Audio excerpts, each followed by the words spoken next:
Welcome back to Hardware Unboxed. Okay, so it's no secret that we think the Radeon RX 6500 XT stinks. And of course, there are those who disagree, which is perfectly fine.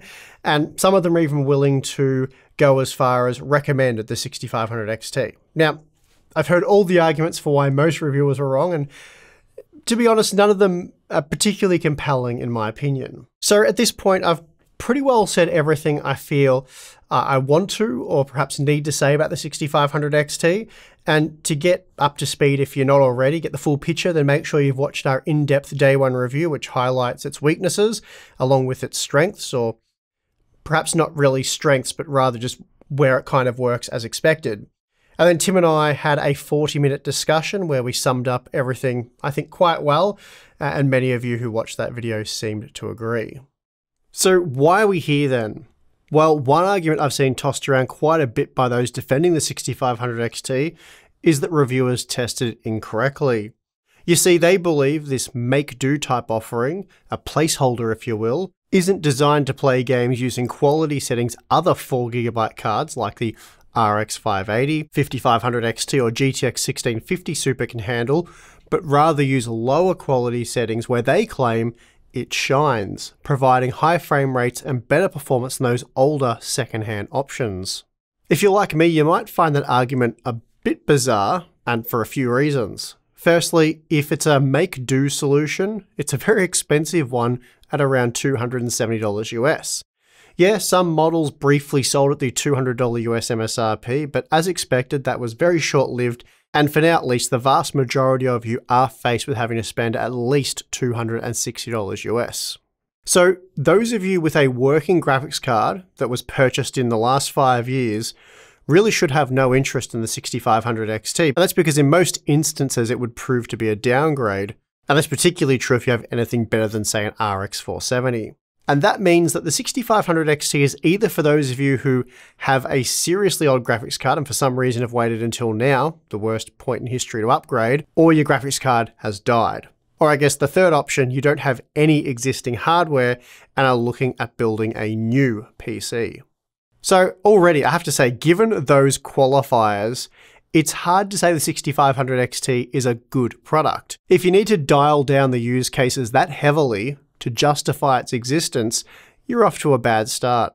Also, if the argument is that the 6500 XT performs best with lower quality settings as that keeps it well away from exceeding the 4GB buffer, and it's just a placeholder, why spend $260 US or more? You can reliably purchase a 4GB version of the RX 460 for around $100 over at eBay. In fact, there are numerous options for under $200 US, and some of them offer similar performance. Sure, you don't get a warranty, but it's just a placeholder after all, so it probably doesn't need to work for the next 3 years, even though statistically it is likely to do so. But I thought, why not investigate this angle by redoing all of our benchmarks using the lowest possible quality settings in the same dozen games featured in our day one review. Now, please note that I'm not even talking about the lowest quality preset, but rather dialing down every setting to its lowest value and even disabling effects when possible. Not only that, but let's use a more suitable CPU as we're no longer that interested in future performance. So ensuring that every game is heavily GPU bound no longer really matters.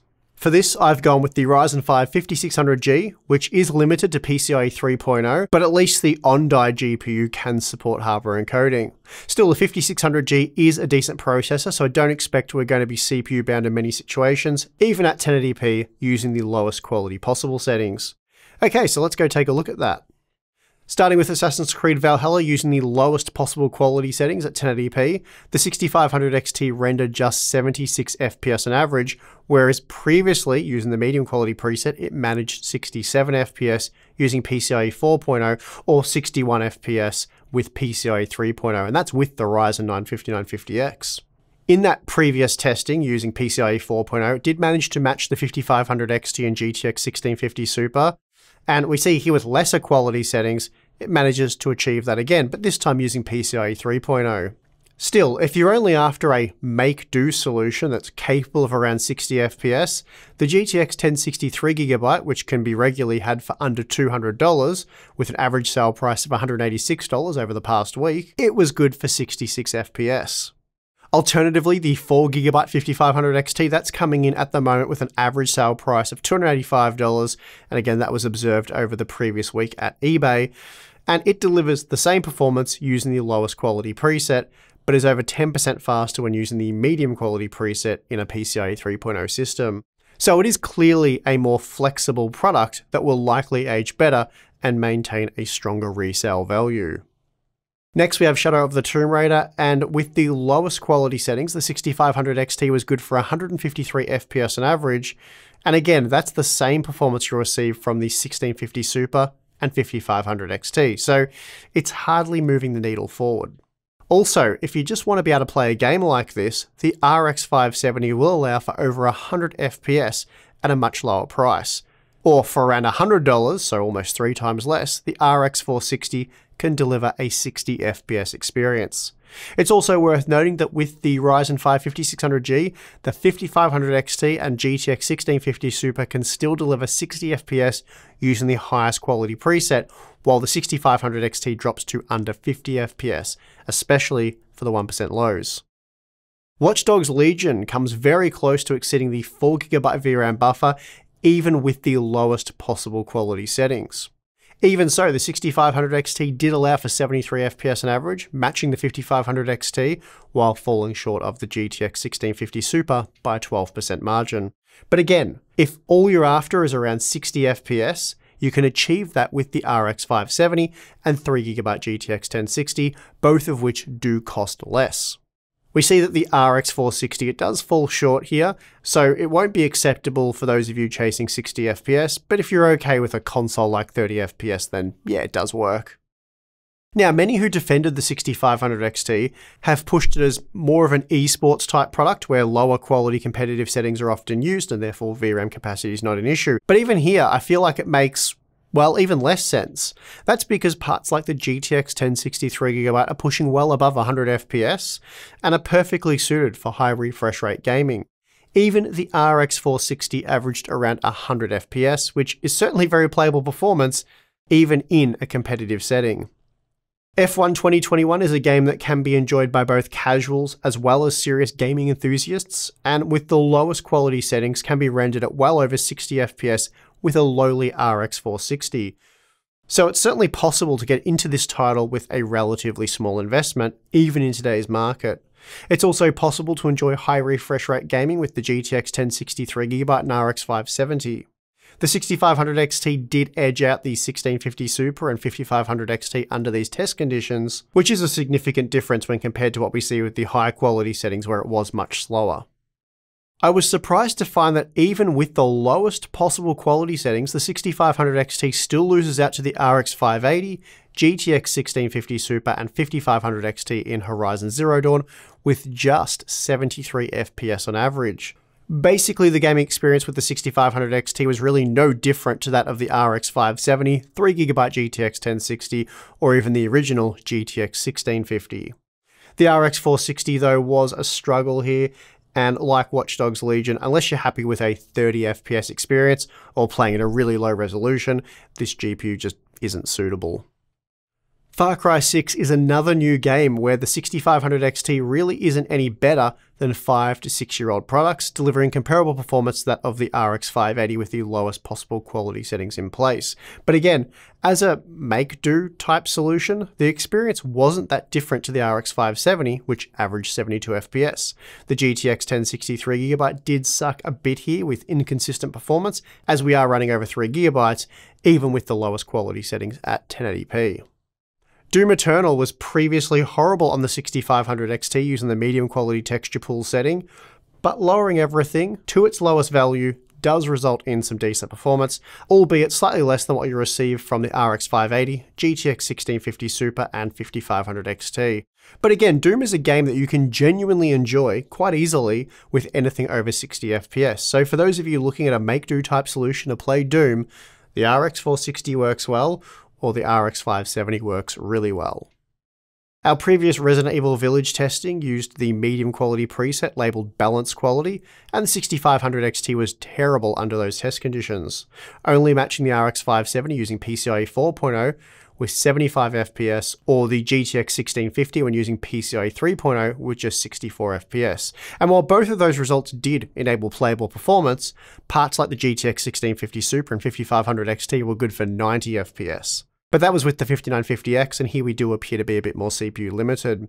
Still, the 6500 XT does do quite well with 88 FPS on average, making it a little bit faster than the 5500 XT and RX 580. But of course, if you're happy dialing down quality settings for a 60 FPS experience, the RX 570 will deliver over 60 FPS, while the RX 460 was good for over 50 FPS. Again, the 3GB GTX 1060 does tank here, and although some of you will find the performance playable, it is certainly suboptimal. The 6500 XT performed reasonably well in Death Stranding using the medium quality preset in our previous test, so not much has changed with the lowest quality settings. It's still on par with the RX 580, 5500 XT and GTX 1650 Super. But as we've found numerous times now, for those of you not picky when it comes to visuals, it is possible to play this game at well over 60 FPS using a GTX 1650, 3GB GTX 1060 or RX 570. And it's a similar situation with Hitman 3. The 6500 XT was roughly on par with the RX 580, while the 5500 XT and GTX 1650 Super were a smidgen faster. But if you're happy with the lowest settings, you can get away with the 3GB GTX 1060, RX 570 or GTX 1650, and frankly the experience would be almost indistinguishable from that of the 6500 XT for this single player title. Up last, we have Cyberpunk 2077, and wowee, these results are very revealing. Keep in mind we're using the lowest possible quality settings at 1080p, so the lowest possible textures and everything else has been completely bottomed out. And even under these conditions, the 6500 XT was good for just 49 FPS on average with the Ryzen 5 5600G, so that's nowhere near 60 FPS. For that, you'll actually require the 5500 XT or GTX 1650 Super. Hell, even the 4GB RX 580 offers a better experience. Meanwhile, you can achieve a similar experience to that of the 6500 XT with the original GTX 1650 or the 4GB RX 570. And in my opinion, this is perhaps the most important data set, as I believe it is an insight into how these GPUs will compare in future AAA titles over the next few years. And if true, imagine paying $270 US for a graphics card that can't even hit 60 FPS at 1080p using the lowest possible quality settings. Well, you don't have to imagine it. We're already seeing it. I suppose what I meant to say was imagine this becoming the norm for new games. And finally, here's the 12-game average, and the margins really aren't that dissimilar to our day one review. They certainly don't paint a different picture of the 6500 XT. On average, you're looking at 4GB RX 580 performance, so a little less than that of the GTX 1650 Super and 5500 XT. But it's also well worth paying attention to the cheaper RX 570, as it managed well over 60 FPS, as did the GTX 1650 and 3GB GTX 1060, though the 1060 did run into issues here and there with that more limited VRAM buffer. The RX 460 is also lacking horsepower, and while it was very usable at times, most of the time we're talking about a sub 60 FPS experience. But if you're willing to scale down the resolution, it is usable in most modern games, and really not bad at almost 3 times cheaper than the 6500 XT. Now, when it comes to new product reviews, we don't often explore the used angle, though we have in the past when it made sense, and of course it makes sense when you can reliably purchase older products that are either faster or much cheaper, and therefore do represent better value. For example, used RX 570s over at eBay.com have sold on average over the past week for just $188 US, and more than half of all cards sold in that period sold for less than $200 US. In fact, if we remove the cards that sold for over $200 US, the average sale price was just $163. And that means you have a significantly better chance of snapping up an RX 570 for around $160 than you do getting a 6500 XT for under $260. That's roughly a 40% saving for what's going to be, for the most part, a negligible performance difference. Yeah, you don't get a warranty, but that is a big saving, and with higher quality settings, the RX 570 often fares far better, especially when using a PCIe 3.0 system. Alternatively, for a similar price to that of the new 6500 XT, you can snap up the 4GB 5500 XT or GTX 1650 Super, and both will enable higher quality visuals without tanking frame rates. They also typically offer twice as many display outputs and hardware encoding, which for me is a big one. Hardware encoding isn't just used for streaming gameplay. It's not a streamer feature, which a lot of people have claimed that it is. You can use it for a lot of things. You can use it for work-related tasks. So it's a really quick, easy, and efficient way to record your desktop. But it's also a really great, fun way to record gameplay for sharing those fun moments with friends or showing off that one amazing shot that you actually managed to hit. You know, we all hit amazing shots from time to time, even us aging tech YouTubers. And when your mate happens to miss that one awesome shot you hit, well, you can show them, just like this. Killed them both. Someone's coming in. Yep. Yeah. 50. He's right here.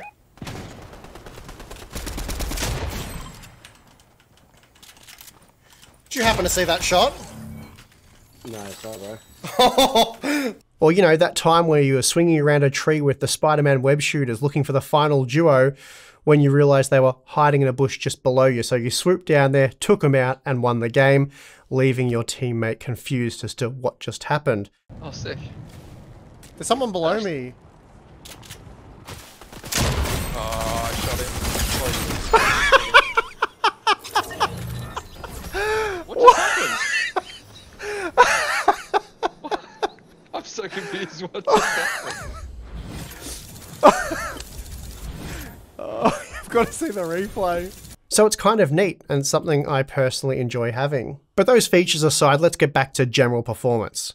As I see it, if you're primarily a single player gamer, bit like Tim, likes things like Assassin's Creed Valhalla, gets into the story, all that kind of stuff, then for a single player game, I think the minimum frame rate you'd be ideally targeting there is 60 FPS. That's kind of the PC experience, let's say. So you're targeting 60 FPS using the best quality settings possible. And of course, stuff like texture quality does play a big part in that picture. In that scenario, I feel like the GTX 1650 Super and 5500 XT will offer you a much better experience with higher frame rates and more immersive quality settings, let's say, for roughly the same amount of money. But if you just happen to primarily play competitive titles such as CSGO, PUBG, Overwatch, Rainbow Six Siege, Apex Legends, Fortnite, and while the list just goes on, the focus there is generally going to be on frame rates and visuals be damned. For those gamers, do you really need to spend $270 on the 6500 XT, or will a second-hand graphics card for under $200 work just as well? All of this leads me to once again conclude that the best placeholder GPU right now is the RX 570, with the 580, 480, and 470 also being viable options, and perhaps even the 3GB GTX 1060. Then if you want to spend more for better performance on a newer product, the 5500 XT and GTX 1650 Super are both better alternatives to the brand new 6500 XT.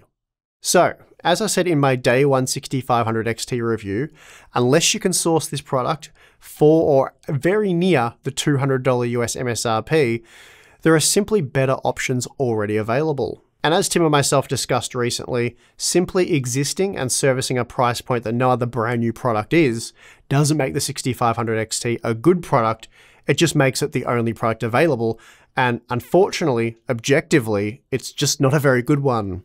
Moreover, spending nearly $300 US on a graphics card that's probably going to become unusable before a second-hand RX 570 gets the chance to die, it's just crazy to me. And if the Cyberpunk 2077 performance isn't enough to convince you that the 6500 XT's days are heavily limited, well, nothing will. So wrapping all of this up, using the lowest possible quality settings to make sure you're well and truly avoiding any VRAM limitations and then having to call on PCI Express bandwidth.